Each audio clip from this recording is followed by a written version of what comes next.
Responsibility for my wife's death. Parking my pickup truck, I grinned, wondering if Angie would be surprised that I was home so early. I hadn't finished the repair yet, but it required parts that I had in storage in the shed. It was 120 kilometers to the job site, and normally I would have stayed there until the end. But when I ordered the part one needed, I found I would have to wait 3 days. The farmer couldn't let his thresher idle for that long, and I often made similar repairs, so I made a few at a time. If I had gone and brought it in, the owner would have saved at least 2 days. And when you're farming and it comes to harvesting, time is money. And he offered another 200 when I told him I knew where I could get the part. I never told him I did it myself because technically, while it wasn't illegal, it was frowned upon and I had a good relationship with my suppliers. I turned off the farm road and pulled up to my office building. Smiling, I parked my truck but frowned when I saw the cars. A luxury vintage Mercedes convertible and a black SUV. As soon as I turned the key, the door swung open and a huge black guy with a large automatic pistol in his hands appeared on the doorstep. Immediately fearing the worst for my wife, I held up my hands and he let me inside. I got a good look at his weapon, and though I had never seen one before, I recognized the silencer. Fear was replaced by horror as he led me into the dining room, and I saw Angie stretched out on the table completely naked. There was a short man there, also naked. He smirked. "You weren't supposed to be here, but now would be a good time to share the news. I'm taking your wife back to my house. We've been making love for about 8 months now, and it's been one hell of a day with you traveling so much." "What? Why? Angie." She sat up, smirking. "You've ruined the whole plan, damn it." "Why?" "He's rich and powerful and gives me anything I want. Of course I had to leave most of the money at his house, but now you know. Expect to see me in court in designer dresses, maybe even a fur coat, depending on how long it takes." Shorty smirked. "Here's the thing, it's a nice place, so it'll go to her in the divorce. In return, you get to keep your business and everything you've accumulated. Whether you say yes or no, it's gonna happen." My house stood on 14 acres of land, all that was left of a large farm my great-great-great-grandfather had purchased before the state was even here. I finally regained the power of speech. Over my dead body. "You chose Plan B, I'll give you one more chance." Jerome convinced this man. Jerome was probably 195 centimeters tall with bulging muscles, and he was grinning. "Got it, boss. I won't break anything on his right hand so he can sign." "That's a good idea. If he starts to resist, shoot him. Widow-making will work just as well, maybe even better." Jerome put his gun on the table to kick my ass. I hid behind the desk, right in front of the old-fashioned panoramic window that my loving wife refused to replace for me. I was of the opinion that it was causing our heating and air conditioning costs to go up, but Angie liked the view. He didn't expect it, and I threw one of the heavy oak chairs at him, catching him off guard and knocking him down. The other guy raised his gun and the boss was yelling at him to shoot me. So I grabbed another chair and threw it through the window and jumped in after him. I hit the ground and jumped to my feet, running away. Jerome grabbed his gun and jumped out the window right behind me, firing as he ran. I heard it make a sound like compressed air and saw clods of dirt fly up in the light of the full moon. Then I thought someone ran a red-hot rod across my arm and it made me run faster. My tool shed was to my right, so I rushed in and slammed the door shut, turning the lock. Jerome was cussing at a mile a minute. "You little asshole, come out or I'll kill you slowly." I was desperately looking around for some sort of defensive weapon when I saw this. We lived in a neighborhood right on the edge of the ridge, and I bought one of those weed burners to keep them at bay. Angie loved it, but she complained about having to lug around a heavy propane tank. One day she showed me a couple YouTube videos. Elon Musk did sell flamethrowers, similar to the water cannons kids use, but they were sold out. There was another site called the Hack Brothers that copied it by taking a child's toy as a base. Since I was a welder, machinist, and mechanic, it didn't take me long to figure it all out. I used an old 410 caliber shotgun that a friend gave me because it was damaged and going nowhere. I bought parts, put a metal tube in the barrel, then installed a burner head that I modified so that when I turned it, the flame could go up about 15 centimeters instead of 10. A side effect was that it shot 3 times farther when the ignition was off. It was rated at 3,400 degrees when fully open, and I estimated that when it was shut off the temp was about 4,000. I put in an adapter so it could run off the little cylinders that campers use for stoves and lanterns. A full tank would last about 15 minutes, and I removed the trigger and replaced it with a high-powered igniter, because the standard one would stall if you tried to light it with the valve wide open. The bolt was right in front of the trigger guard, and I opened it with a single finger movement. Angie liked it, named it Blaster, and so it came to life. I managed to screw on a new cylinder while he pounded on the door, and then reached in and unlocked it just as he slammed it with his shoulder. He piled inside, scrambled upstairs with his gun in his hand and looked for me. When he saw me, the blaster was about 50 centimeters from his face. The last thing he saw on that ground was a burst of flame. When you get hit in the face by 3,000-degree flames from that distance, bad things happen. Your eyeballs instantly melt, and your nose charred to cartilage.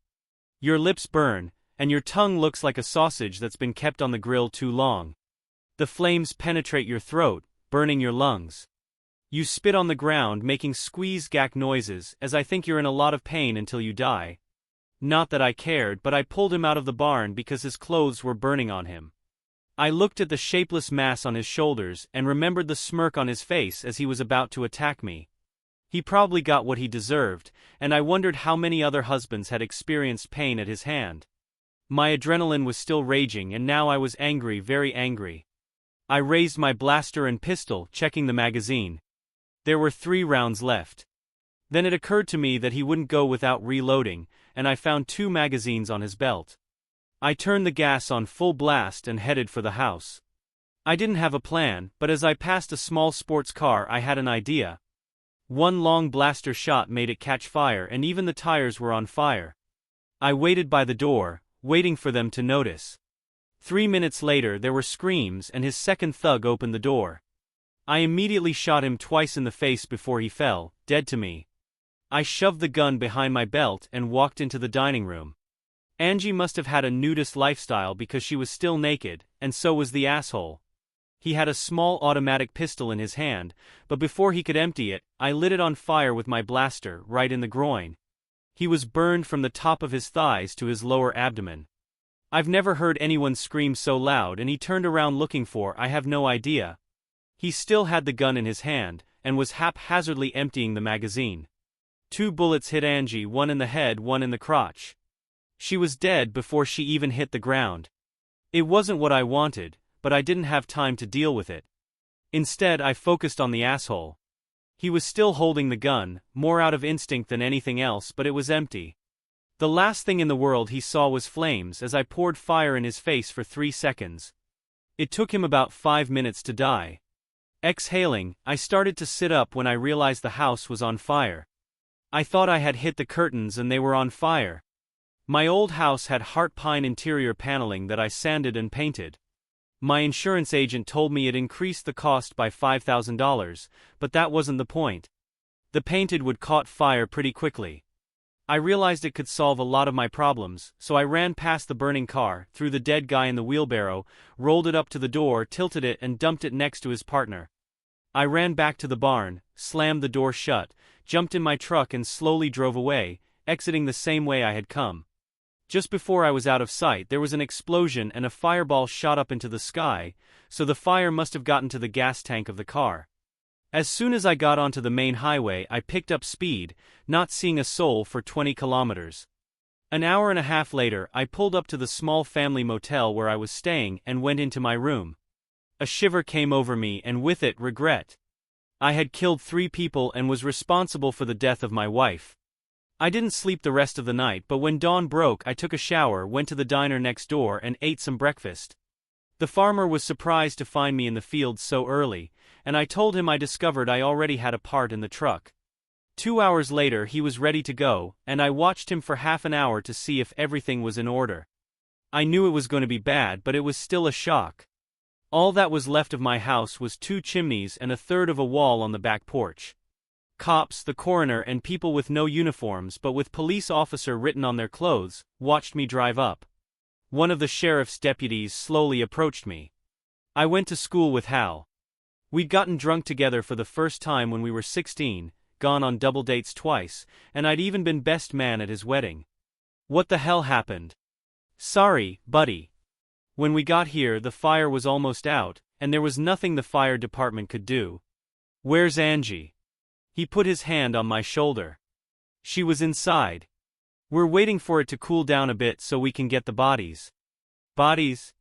Yeah, she wasn't alone, at least 3 more, and before you ask, we have no idea what's going on.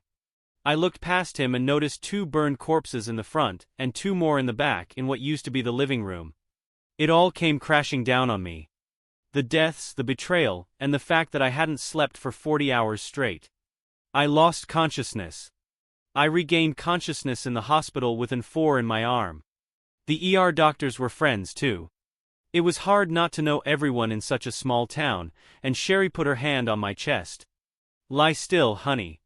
You were in shock, so we took you to the hospital for observation, and they'll probably keep you there overnight. What happened? Sherry wrinkled her nose. I don't know. We've never worked a crime scene like this, and I hope I never do again. The only reason we were here was to deliver the bodies to the morgue. She realized what she'd said and covered her mouth with her hand. I'm so sorry, Johnny, let's get you in the car. I was hospitalized, examined pretty thoroughly, and given a little shot that knocked me out for 11 hours. When I woke up, some kind of alarm went off and 2 nurses and a doctor came in right away. They did a number of small physical and mental exercises with me, and recognized that I was in good shape. How soon can I be discharged from here? The doctor smirked. Are you in a hurry? They're making meatloaf in the kitchen tonight, and I know you won't want to miss it. Seriously, we'll check on you again in 5 hours, and unless something unforeseen comes up, you can leave. The nurse is staying. You ready for a visit? Who knows I'm here? Everyone in the county and probably the whole state, a burned-down house with 4 dead bodies tends to make the news. Hal, 3 SBI guys and 2 guys who won't talk but have feds written all over their faces, and your family. I'm gonna get this over with. Call the cops first. Hal introduced them to each other. 1 homicide investigator and 2 state arson experts and 2 Homeland Security special agents.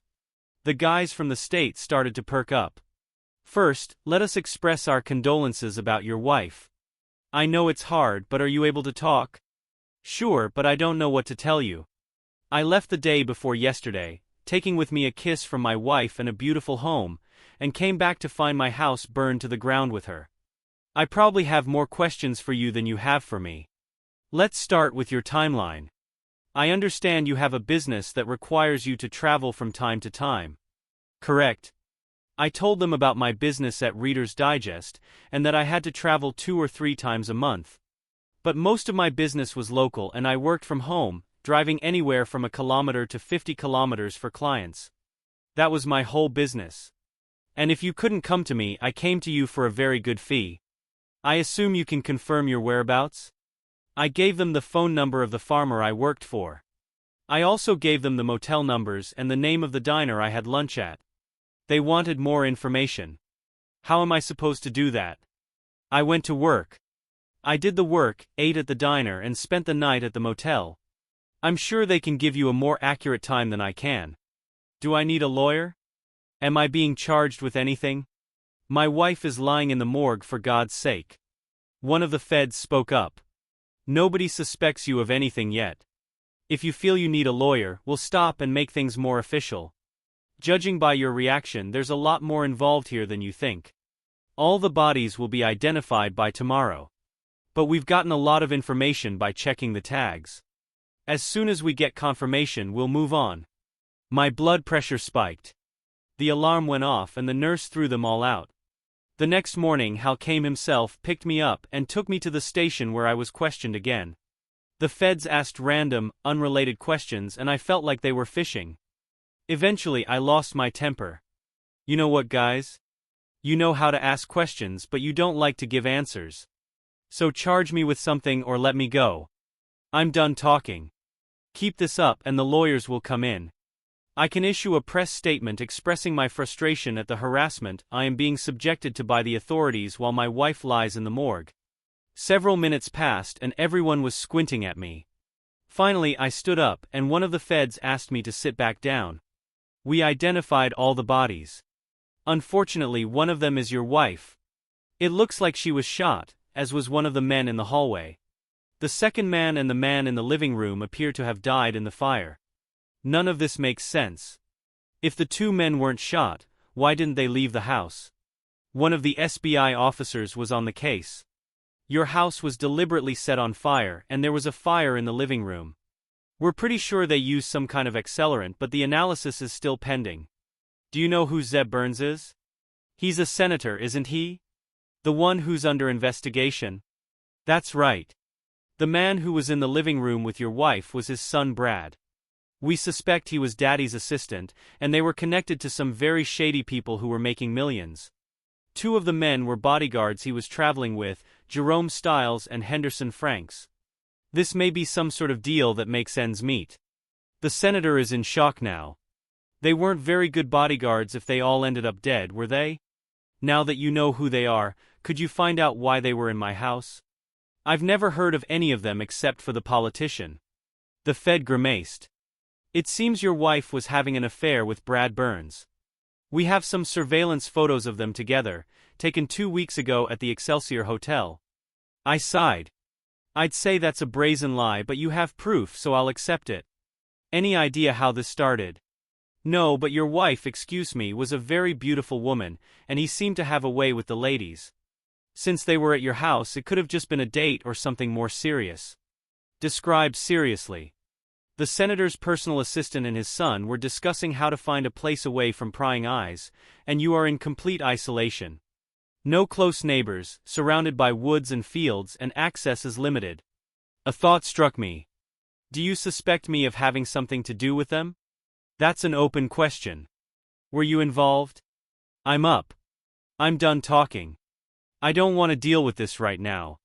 How soon can I pick up my wife's body for burial? Hal looked confused when one of the state representatives said they would finish the inspection by tomorrow. They asked me to stay and continue the conversation, but I refused.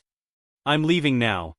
I don't like where these discussions are going, and while I have done nothing wrong, I think we will have legal representation in the future, and you can coordinate with whomever I choose as to how and when to schedule further interviews. I walked out to see Angie's sister and mother waiting for me.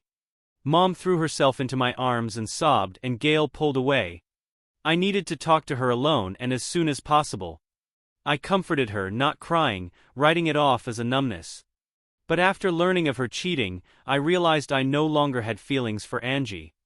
We drove to the funeral home, and I let her mom pick out the casket and flowers, telling her we'd call when they picked up the body. The casket would be closed because there would be nothing to look at but a charred piece of meat. They wouldn't be able to embalm her, and the director took me aside and explained that they would keep her frozen until the service, and would purposely close the casket because of the possible odor. I nodded, signed what I had to sign, and left. I had a friend in real estate, and she found me a small apartment that would fit my needs. I was still working on the farm, and none of the buildings burned down. They attributed the car fire to the house overheating. The SUV had the entire front end burned, so it was a reasonable assumption. The funeral was held on Sunday and was well attended. I played the grief-stricken widower as she was lowered into the grave. On Monday I called my insurance agent and got the bad news and some good news. I can't pay off the house because it's still a crime scene. As soon as it's cleared up, we'll start the paperwork. What we can do is take out a life insurance policy. The cause of her death has been determined, and you'll have a check by the end of the week. I think once the paperwork is done, we can write you a check on the estate. I'm sorry about Angie, John. Any idea what happened? Thank you, Fred. The investigation is still ongoing, and I've been told not to discuss it. Call me when you can get the money. Then I went to Gail. I looked her in the eye. Tell me the truth, Gail. Angie's gone, and you don't have to protect her anymore. Did you know? To her credit, she told me the truth. I found out a week before she died by accident. When I met her face to face, we had a strange conversation. She told me that she had found her true soul mate and was going to break up with you before the end of the month. Angie told me that she was trying to find a way to keep the house, and for the first time since we had talked, I laughed, telling her that no judge in the state would give it to her. And besides, I reminded her of the prenup that said everything had to be split in half except the house. She looked at me and almost smiled and said she had a way. We never spoke again and now she's dead. What's going on? All I can say is that she probably got involved in something she couldn't control, and it bit her in the ass. I've always liked you and Mom, and I'd like to stay in your life sometime. But if it's too hard, she threw herself into my arms and kissed me hard. I wasn't expecting that today. Mom will lean on you even more. It was just me and Angie, and now it's just me. And if you ask me, you married the wrong sister. What? You were 15 when I met you, she giggled. I should have waited. Anyway, I'm all grown up now. I know you need to grieve and come to terms with what Angie did. But when I'm sure you're in your right mind, you'll invite me over for dinner. She laughed when she saw the shocked look on my face. Okay, for that matter, Mom won't find out about Angie. I think the way she died makes her suspicious. But we have to let her keep the image of being a good daughter. It would be pointless to tell her that. I agree. I love your mom too much to hurt her. Cops released the body 2 weeks later, determining that she died from a gunshot to the head from a .380 caliber automatic pistol found at the scene. It was badly burned, but they removed the magazine and found Brad Burns' fingerprints on the shell casings, even though all the cartridges had exploded from overheating. A week after that, I got life insurance.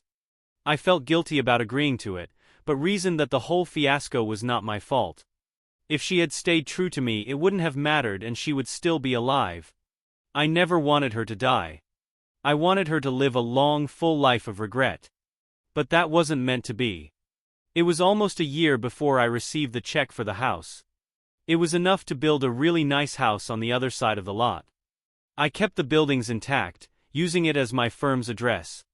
I hooked it up to the fire protection system, which I was glad I hadn't done sooner. 6 months after the incident, they dropped the investigation, writing it off as criminal activity gone wrong. They had no proof I was there, and I had ironclad alibis from the motel management, the farmer and the waitress at the diner, so I was crossed off their list, and then I got away with murder. Well, not really murder except for the fact that it was a jerk. The guard's actions could be chalked up to self-defense, but burning Brad Burns would get me jail time. As for Angie, I was sorry she was killed. I'll always wonder what made her decide she had a better offer. But from what I'd learned about that family, I had a hunch it wouldn't end well. Eventually, the senator was caught running his finger into the cookie jar. He resigned, forcing his party to search for a replacement 4 months before the election. His party lost the seat by a wide margin. Hal came by one day and told me that a group of teenagers in the neighborhood were rioting and advised me to stay alert and keep my cameras on since I was off and out. He caught me while patrolling the weeds. I managed to corral the kudzu back onto my property and checked it every 2 weeks. My father used to say, "Rust never slumbers, kudzu always sneaks up on you." He admired the blaster. I made a few improvements, the most important of which was a spare trigger on the front. If you press it, the gas is delivered instantly without having to turn the valve. I also improved the nozzle until it was 2 centimeters smaller. If the flame was close enough, it would go through a piece of metal 5 millimeters thick in about 30 seconds. If it had been steel, it would have taken longer. Of course, he had to let it go, smirking as the flames burst out of it. "Dude, you could totally." He stopped, staring at me and smirking before handing it back to me. "You should have patented it. You could have made a great manufacturer. Don't forget to turn on the security cameras." I did and caught the kids ransacking my tool shed. Over the next few days I thought a lot about what he said. Then I redesigned the blaster, making it more rugged so it looked more like a flamethrower than a weed burner, and then went to the lawyer I had hired. 6 months later I was informed that the patent was pending approval, which meant I could produce them. So I produced 100 and tested the market. They sold so well that it was time to open a factory. So I rented a production building, hired 12 men on the line and 2 office staff, and we went to market. We were assembling about 35 pieces a day, and we had an 8-month backlog of orders. I was exhausted and went to the office to complain. My office staff smirked. "We told you this would happen. It's time to let your lawyers go and talk to some of the big shots who were sniffing something out. You don't have to sell it. Just enter into a license agreement to protect yourself." Gail laughed. "Mom's right. Do you want me to call Jack?" Yeah. 9 months later, we made a deal where I got a pretty decent percentage of every product I produced. We tried to protect ourselves by labeling each blaster with a warning, intended for domestic and agricultural use only. It was a really detailed disclaimer, printed in large enough print to be easily read. The production gained momentum as interest grew, and could now be found in every home improvement store, hardware store, and online. The company that leased the rights asked us to keep the small factory as a pilot shop. The people we hired were happy to keep their jobs as well as the office staff. Now that I had money, I looked around and found a bigger house on 25 acres, with barns, workshops, pasture, and woods. The house had 4 bedrooms, really big bedrooms, and a 3-car garage with an apartment above it. It took 8 months and a ring, but Gail moved in with me and then spent some money to get the apartment in order. I supported my mom's idea of moving in. She was getting older and we really didn't like the idea of her living alone. I was awakened by our baby crying. I was in a cold sweat. I was dreaming about Angie. I didn't tell anyone about it, especially Gail and Mom. It was a secret I would take to my grave. Gail mumbled something as I got up and changed our son, fed him, burped him, and rocked him to sleep.